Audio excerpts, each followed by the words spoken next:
አሰላሙ አሌይኩም ወራህመቱላሂ ወበረካቱ። እንዲሁም ክርስቲያን ወገኖቼ ሰላም ብያለሁኝ።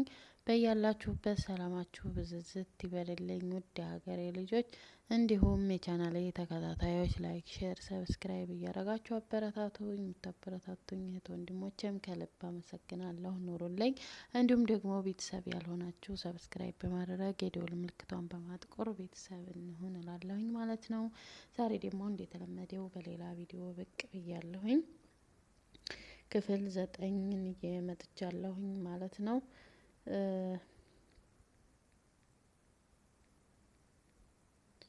የህልም ባሌን ባገኘሁት ክፍል 9 እየመጥቻለሁ ማለት ነው። እናንተም ላይክ፣ ሼር፣ ሰብስክራይብ እያረጋችሁ አበረታቱኝ ማለት ነው የኔ ወዶች። ክፍል 9 የኢክሩ ባል አንዋር ከጓደኞቹ ጋር በመሆን ኑ እንማማር፣ ዲነል ኢስላምን እንወቅ የሚል ግሩፕ ከፍተው የዲአዋ ጥሪ ያደርጋሉ። ህዝቡን ከጥመት ለመታደግ የአቅማቸውን ይታገላሉ። መስጊዶች በጠቅላላ በሀባሽ ህገወጥ መጅሊስ ቁጥጥር ስር ሆኗል። የደሴ ወጣት ቂርአት ትቶ ከመስጂድ ርቆ ይገኛል።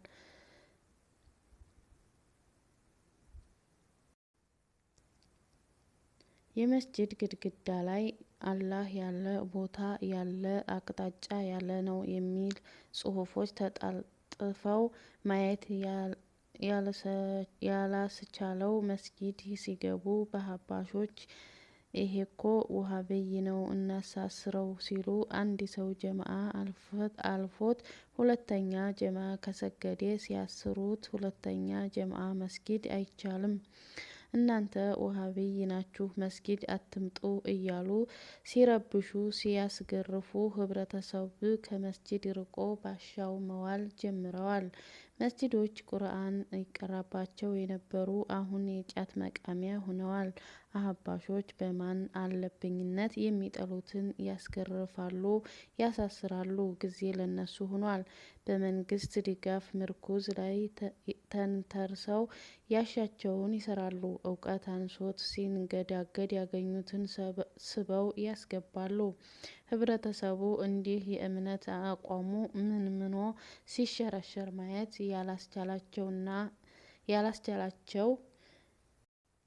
ያላስቻላቸው እነ አንዋር በተለያዩ የሶሻል ሚዲያ ላይ የዳዋ ጥሪያቸውን አጧጡፈው በቻሉት አቅም እውነታውን በመንገር ህዝቡን ከጥመት ጎዳና ይታደጋሉ። እኔም የግሩፕ አባል በመሆኔ ትምህርታቸውን እከታተላለሁ። አንዋር፣ ኡስማን፣ ከማል፣ አቡበክር እና ሙስጠፋ በየተራ እየተፈራረቁ ያስተምራሉ።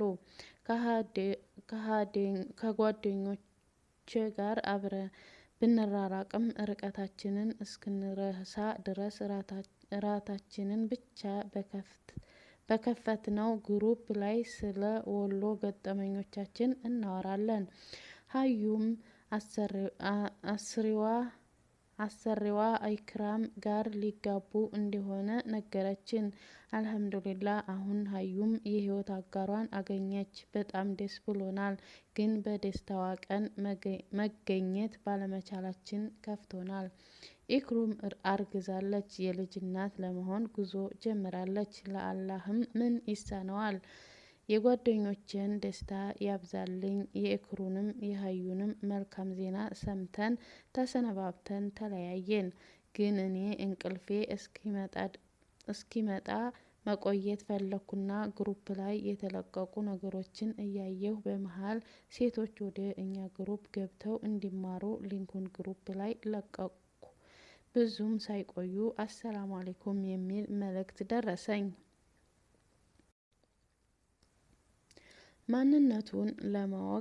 ማንነቱን ለማወቅ አልተቸገርኩም። ኡስማን ነበር። ወአሌይኩም ሰላም። የኢክራም ጓደኛ ኢማን ነሽ አይደል?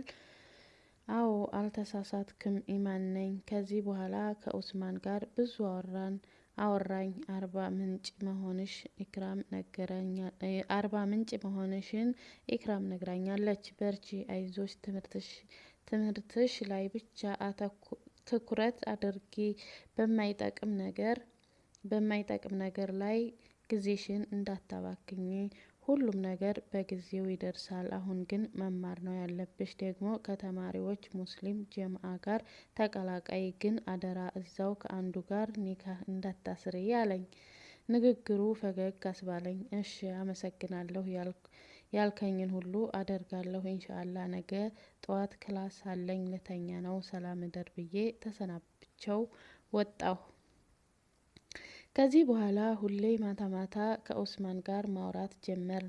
ተቀራረብን። ሁሌ ይመክረኛል። ስለ ግቢ ህይወት ጠንቅቆ ያውቃል። ያታልላታል ብሎ ያሰበውን ነገር ቀድሞ ያስጠነቅቀኛል። ሁኔታው አስገረመኝ። ኡስማን ኤሌክትሮኒክስ መሸጫ ሱቅ አለው። የኡስማን ቤተሰቦች በጠቅላላ ነጋዴዎች ናቸው። ሁለት ታላላቅ ወንድሞቹ አዲስ አበባ ላይ ሱቅ አላቸው። ከልጅነቱ ጀምሮ የንግድ ሂደት እንቅስቃሴ እያየ ነው ያደገው። በዚህ ሂደት ውስጥ የሚያድጉ ልጆች ከትምህርት ይልቅ ለንግድ ቶሎ እጅ ይሰጣሉ። ለዚህ ደግሞ ወንድሜ ሷሊህ ምሳሌ ነው። ከልጅነቱ ጀምሮ አባቴን በስራ ያግዘው ስለነበር እያደገ ሲመጣ ከትምህርት ይልቅ ንግድ መረጠ። ገና የ10ኛ ክፍል ተማሪ ያለ የራሴን የንግድ ስራ እጀምራለሁ ብሎ ነበር። አባቴ አይሆንም ብሎ በአባቴ አስገዳጅነት እስከ 12 ተምሮ ዩኒቨርሲቲ አልሄድም፣ የምማረው ገንዘብ ለማግኘት ነው፣ ስለዚህ በንግድም ገንዘብ አገኛለሁ አልማርም ብሎ አምርሮ ሲናገረው ከአባቴ ፍቃድ አግኝቶ የራሱን ስራ ጀመረ። እኔም ኡስማንን በሷሊህ እይታ አይቸው ስለነበር ስለ ግቢ ህይወት ያለው እውቀት አስገርሞኝ ጠየቅኩት። ግን አንተ እንዴት ይሄንን ሁሉ ነገር ልታውቅ ቻልክ? በምትሰማው ወሬ ነው አልኩት። አይ ከጎንደር ዩኒቨርሲቲ በማናጅመንት ተመርቄያለሁ። ያው ንግድ ብሶብኝ ጠቅልዬ ገባሁ እንጂ አሁን ግን ማስተርስ ፕሮግራም በቢዝነስ አድሚኒስትሬሽን ዘንድሮ ጀምሬያለሁ። አብረን እንመረቃለን። አንቺ በዲግሪ እኔ በማስተርስ አለኝ። ማሻአላህ በጣም ጎበዝ ነህ። ሰው እኮ በአብዛኛው ለስራ እድገት ነው የሚማረው።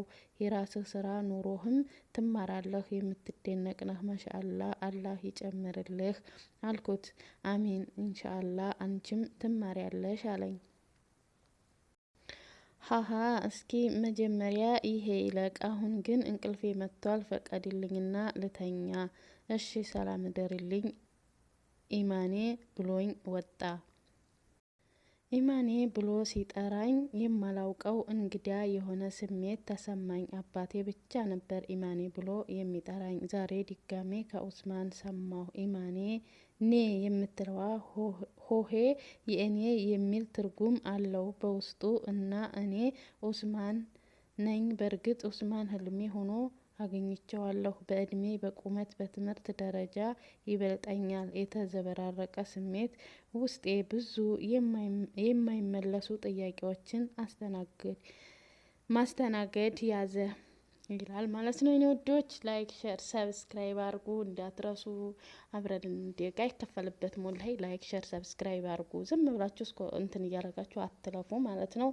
እና ወዳችኋለሁኝ፣ አከብራችኋለሁኝ ቤተሰቦቼ። በያላችሁበት ሰላማችሁ ብዝዝት ይበልልኝ። የዛሬውን ቪዲዮዬን በዚህ ጨርሻለሁኝ ማለት ነው። በቀጣይ ክፍል እስከምንገናኝ አሰላሙ አለይኩም ወራህመቱላሂ ወበረካቱ።